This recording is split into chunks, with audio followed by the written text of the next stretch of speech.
बिहार मुख्यमंत्री नीतीश कुमार और जेडीयू नेता शरद यादव सह नवीन पट्टनायक साक्षात उपर प्रतिक्रिया रखिंट मंत्री दामोदर राउत। से कहते यह सौजन्यमूलक साक्षात थिला जेहेतु राजनेता माने एकाठी होइथिले सेमानक मध्यरे राजनीतिर कथा हेबा स्वाभाविक। सीधासळख भावे कहि नथिले मध्य नुआ समीकरण नै इंगित दैछंती दामबाबू। सांप्रतिक राजनीति को व्यंग्य करे से कहते बेंग कहे बेंगुलिलो पृथ्वी क्षण क्षणकोण।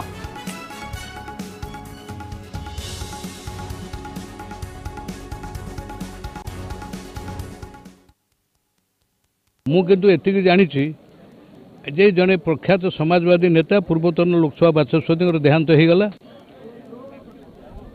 शेष दर्शन करने बिहार मुख्यमंत्री नीतीश कुमार और शरद यादव आसते कारण से सोशलिस्ट चिंताधारा व्यक्ति एवं स्वर्गत रवि राय साम्यवादी आंदोलन जड़े सेनापति स्वर्गत लोहिया से होती एकांत अनुरक्त तेणु सांघाई काम करते से लोकसभा बाचस्पति थे देहांत हो गला सौजन्यतामूलक शेष दर्शन करके आसते जेहेतु ओडिशा आसी से अवश्य मुख्यमंत्री की साक्षात कर सौजन्यमूलक साक्षात जाइए आउ दीज तीन जन नेता एकाठी भर कथबार्ता हो मुझे तो शुणी आपण मैंने शुणुच्च मुझे बर्तमान भारतीय राजनीति में एत कह व्यंग कौच बेंगुली लो पृथ्वी क्षण क्षण ज्ञान।